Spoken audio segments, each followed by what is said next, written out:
স্বাগত জানাচ্ছি ডিবিসি খেলার দুনিয়া দেশ বিদেশের খেলাধুলার নানা খবর নিয়ে আপনাদের সাথে আছি তাসওয়ার নাফিক। কিছু সংবাদের বিশ্লেষণে আলোচনা করতে আমাদের সাথে স্টুডিওতে উপস্থিত আছেন জাতীয় ক্রিকেট দলের সাবেক অধিনায়ক হাবিবুল বাশার সুমন। আপনাকে স্বাগত জানাচ্ছি ডিবিসি খেলার দুনিয়ায়। আমরা দর্শকদের প্রতিক্রিয়া দেখছিলাম, বেশিরভাগ দর্শকই জাকের এবং শামীমকে ঘিরে খুব উত্তপ্ত বাক্য বলছিল। এই বিষয়টা আসলে জাকের এবং শামীমের পারফরমেন্স দেখে আপনার কাছে দর্শকদের এই চাওয়াটা কি মনে হয়? না দেখুন, দর্শক তো এখন মাঠে যায়। আমি যদি একটু পিছন দিয়ে ফিরে তাকাই বাংলাদেশ ক্রিকেট নিয়ে, একটা সময় দর্শক কিন্তু মাঠে যেত যে বাংলাদেশ ভালো ক্রিকেট খেলবে, প্রতিযোগিতা গড়ে তুলবে, তারা একটা ভালো খেলা দেখতে চাইতেন। এখন কিন্তু দর্শক মাঠে যান বাংলাদেশের জয়টা দেখতে। সো বাংলাদেশ যখন জিততে পারে না, এই প্রতিক্রিয়াটা কিন্তু অস্বাভাবিক কিছু নয়। আমি এটা অস্বাভাবিকভাবে দেখি না, এটাই স্বাভাবিক। আপনি যাচ্ছেন একটা ম্যাচ দেখতে, অবশ্যই আপনার দলের জয়টা দেখতে চান। তখন যখন আপনি হারবেন তখন এরকম প্রতিক্রিয়া দেখাটা ইনস্ট্যান্ট রিয়াকশনটা আসলে এরকমই হবে, এটাই স্বাভাবিক। অ্যাট দ্য সেম টাইম আপনি যখন জয়ের ক্ষেত্র তৈরি করবেন তারপরে হেরে যাবেন, সেটা আসলে আরও বেশি হার্ট ব্রেকিং হয়। আসলে ব্যাপারটা এমনই হয়েছে। আমার মনে হয় দুটি ম্যাচেই বাংলাদেশ জয়ের মতো অবস্থানে ছিল, জয় জেতার মতো পরিস্থিতি তৈরি করেছিল, স্পেশালি আমাদের বোলাররা। এবং চিটাগাংয়ের উইকেট কিন্তু মিরপুর উইকেট নয়। হ্যাঁ, হয়তো ইউজুয়ালি চিটাগাং উইকেট যেমন দেখি তেমনটা অতটা ছিল না, but still it's not that bad যে 165 করা যাবে না কিংবা 150 করা যাবে না। আমরা কিন্তু 135 করেছি। উইকেটটা হয়তো চিটাগাংয়ের মতো ইন জেনারেল অত ওরকম ছিল, বাট উইকেটটা আমরা দেখেছি পরে কিন্তু ভালো হয়ে যায়। এবং প্রথম ম্যাচে ইনফ্যাক্ট আমার মনে হয় এই ম্যাচের থেকে প্রথম ম্যাচে আমরা আরও সহজ সুযোগ মিস করেছি। সো আমার মনে হয় যে জাকের এবং শামীমের প্রতি বেশি এটা পড়ছে, বিকজ ওই সময় কিন্তু তাদের একটা কার্যকর ইনিংস বেশি না। জাকের যদি যেই রানটা করেছেন সেই রানটা যদি তিনি যেটা এক্সপেক্টেড ওই সময় 10 বলে করতেন, স্ট্রাইক রেট যদি 130 140, কারণ আপনি যখন নাম্বার 5 নাম্বার 6-এ ব্যাটিং করবেন T20 ফরম্যাটে, তখন কিন্তু আপনার স্ট্রাইক রেটটা 120-র উপরে থাকতে হবে। এবং সেটা যদি তারা করতেন, এই রানটা যদি কম বলে করতেন, তাহলে কিন্তু শেষের দিকে রান রেটের প্রেশারে বাংলাদেশ পড়তো না। এটার জন্য হয়তো মানুষ জাকের ব্যাটিংয়ের ধরন নিয়েও একটা সমালোচনা হচ্ছে। উনি যেভাবে লেগ সাইডে খুব তিনি শক্তি প্রদর্শন করতে চান, অফ সাইডের বল করে টেনে খেলতে চান, এই ধরনের চিন্তাটা আসলে জাকেরের মধ্যে যে এসেছে, এটা তার পারফরমেন্সে একটা নেতিবাচক প্রভাব পড়ছে কিনা? জাকের কিন্তু লেগ সাইডে মানে ওর সব ব্যাটসম্যানের একটা শট থাকে যেখান থেকে রান করতে চান। জাকেরের শট কিন্তু usually mid wicket square leg দিয়ে, লং অন দিয়ে অত মারেন না, মোস্টলি মিড উইকেট এবং স্কোয়ার লেগ ফাইন লেগ দিয়ে বেশি শট মারেন, সাফল করে অফ স্টাম্পের বাইরে যায়। সেটা করে কিন্তু তিনি সফল হচ্ছিলেন, সেটা করে কিন্তু তিনি রান করেছেন। বাট হয় কি, এখন ইন্টারন্যাশনাল ক্রিকেটে অনেক অ্যানালিস্ট চলে আসছেন। সো আপনি যদি আপনার খেলা টাইপ করে ফেলেন, ইটস ভেরি ডিফিকাল্ট। জাকেরের খেলাটা এখন কিন্তু সবাই ধরে ফেলেছে, তাকে কোথায় বলতে। ইভেন আপনি মাইক্রোফোনে শুনতে পেয়েছেন কিনা জানি না, আমি শুনছিলাম ওয়েস্টার্ন প্লেয়াররা বলছে অফ স্টাম্পের বাইরে বল দাও, ওখানে মারতে পারে না। সো দে নোজ তারা ওয়ার্কআউট করে ফেলেছে এবং অফ স্টাম্পের বাইরে স্লোয়ার ডেলিভারি করেছেন, পেসটাও দেন নেই। সেটা জাকের এবং জাকের যে খেলার স্টাইলে তিনি সেভাবেই খেলতে গেছেন।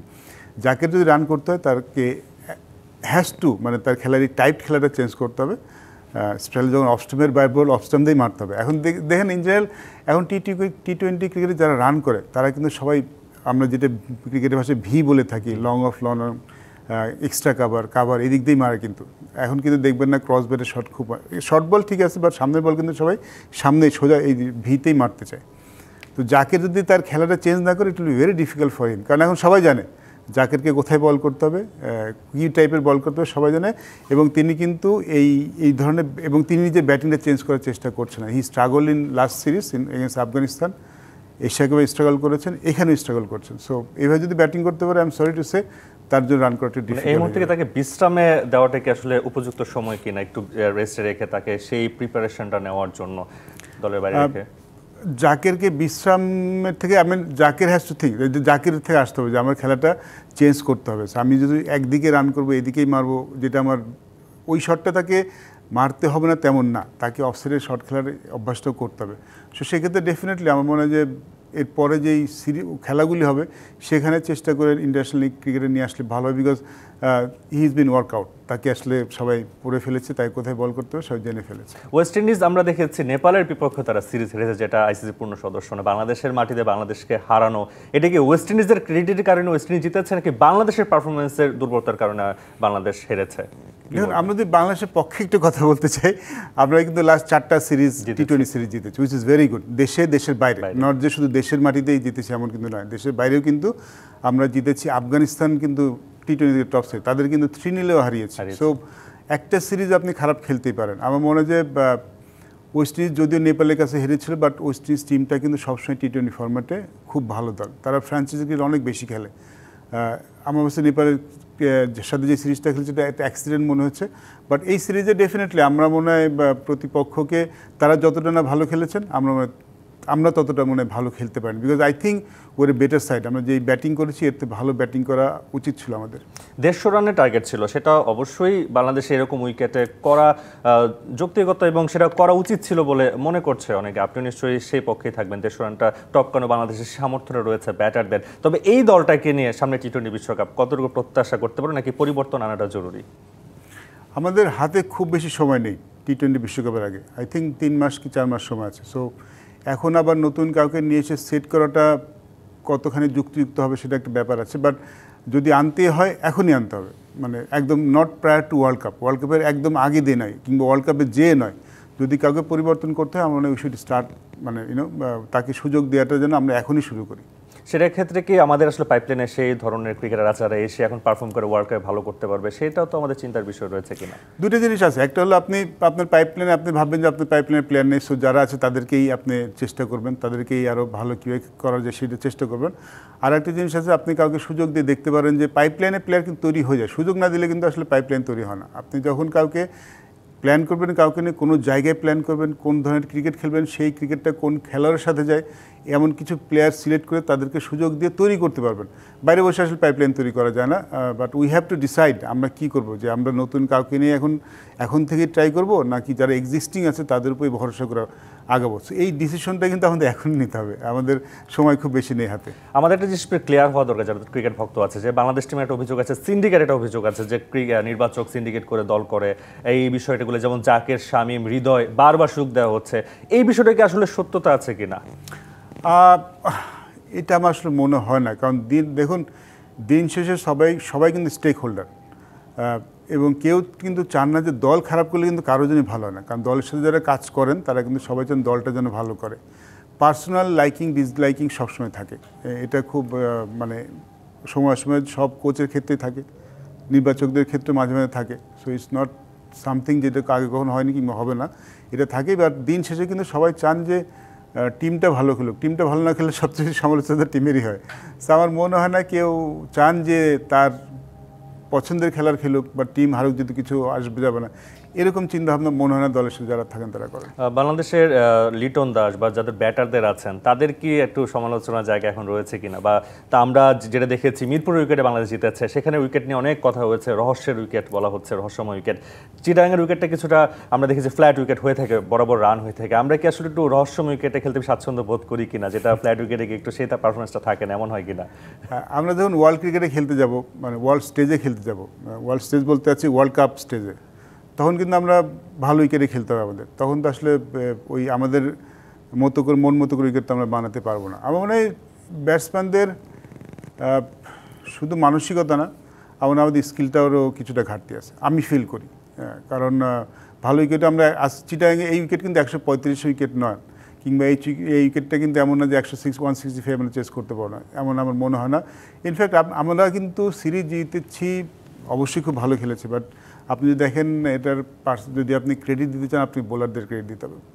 বোলাররা খুব ভালো করেছে। ইভেন আফগানিস্তানের সাথে যেই সিরিজটা আমরা জিতেছি সেখানে দেখেন বোলাররা খুব ভালো করেছে। আমাদের ব্যাটিংয়ে সাইফ হাসান এক্সট্রাঅর্ডিনারি ছিল, আর খুব বেশি পারফরমেন্স কিন্তু নোটেবল না, মানে আপনি কেউ করেছেন নিশ্চয়ই, কিন্তু আপনার মাথায় আসবে না, বিকজ নোটেবল পারফরমেন্স ওরকম তেমন কিছু ছিল না। সো ব্যাটারদের ডেফিনেটলি আমাদের মনে হয় যদি ভালো করতে চাই এগিয়ে আসতে হবে, বিকজ আই থিঙ্ক আমাদের আপনাদের টি-20 আমাদের ব্যাটসম্যানদের নাম্বার দেখেন, এটা কিন্তু খুব ভালো নাম্বার না। আপনি স্ট্রাইক রেট বলেন, এভারেজ বলেন, ইভেন ডট বল খেলার প্রবণতা অনেক বেশি, অনেক বেশি, ওয়ার্ল্ড ক্লাস না। কিন্তু আমাদের ব্যাটিং এর যদি স্ট্রাইক মানে আপনি নাম্বার দেখেন, ইটস নট ওয়ার্ল্ড ক্লাস।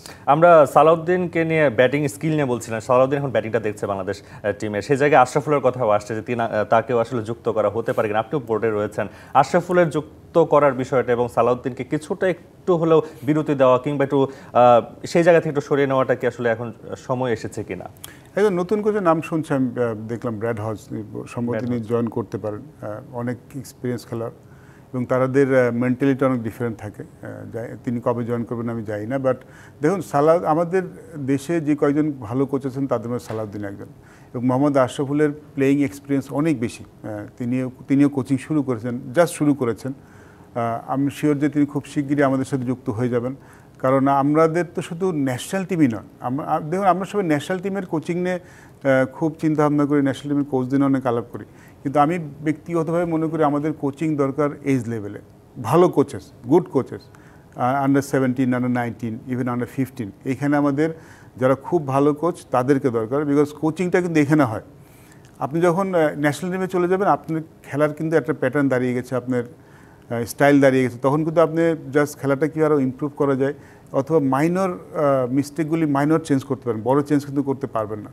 কিন্তু আপনি যদি চেঞ্জ করতে হয় আন্ডার 15, আন্ডার 17, আন্ডার 19, এখানে কিন্তু আপনি করতে হবে, এবং বেস্ট কোচেসদের কিন্তু আমাদের এখানেই দরকার হবে। তো যদি মোহাম্মদ আশরাফুল আসেন খুব ভালো, ন্যাশনাল টিমে তো তিনি একসময় করবেন, বাট আমাকে যদি জিজ্ঞেস করেন আমি প্রিফার করবো তিনি যেন আমাদের এইসব লেভেলে কাজ করেন, এইখানে আমাদের ভালো কোচ, যেখান থেকে ক্রিকেটার তৈরি হয়, রুটস যেটা আমাদের রুটস, যেটা আমাদের মানে ভিত্তি, যেটা বলে ভিত্তি স্ট্রং হলে কিন্তু বাকিটা অনেক ভালো হয়। আমরা আলোচনা করবো একটা বিরতির সময়, ফিরছে।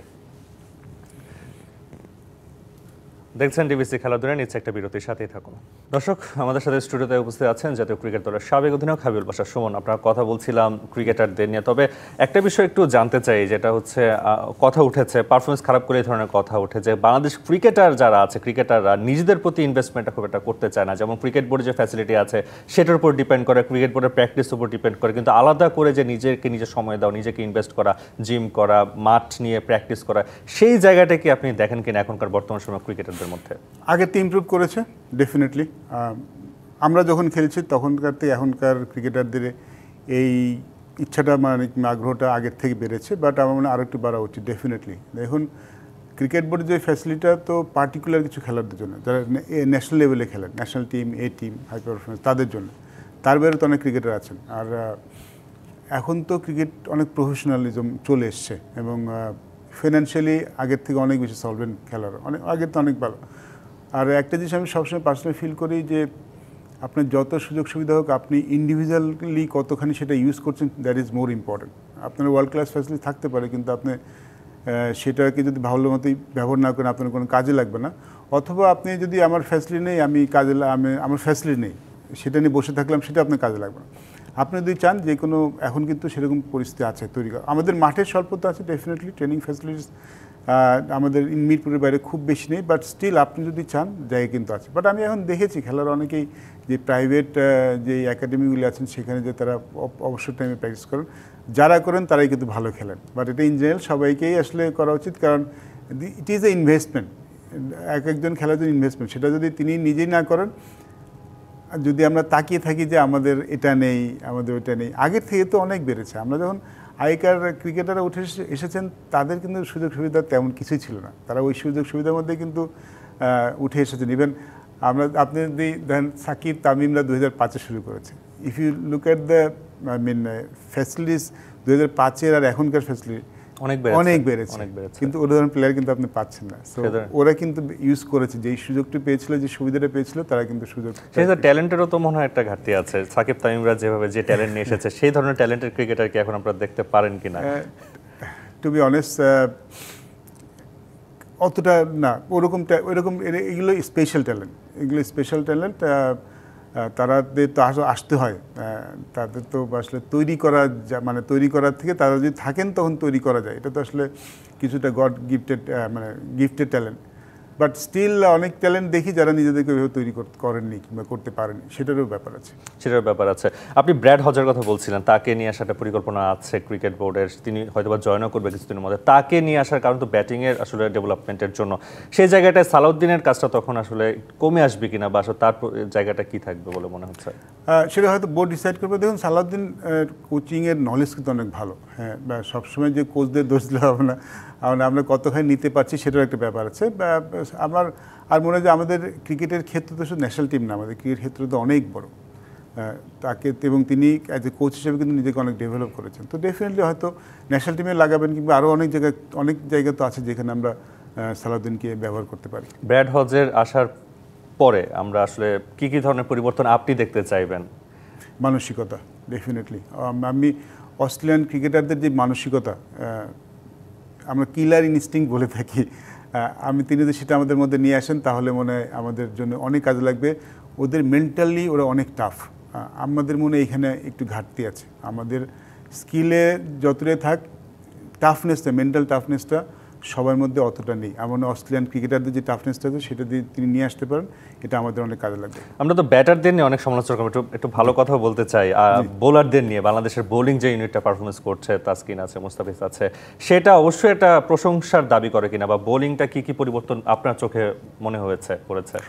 আমাদের টিমের বোলিংটাই যদি আপনার সব টেস্ট কান্ট্রিগুলো দেখেন, আমি বলবো আমরা টপে থাকবো আর কি, সব দলের মধ্যে একদম উপরের দিকেই থাকবো।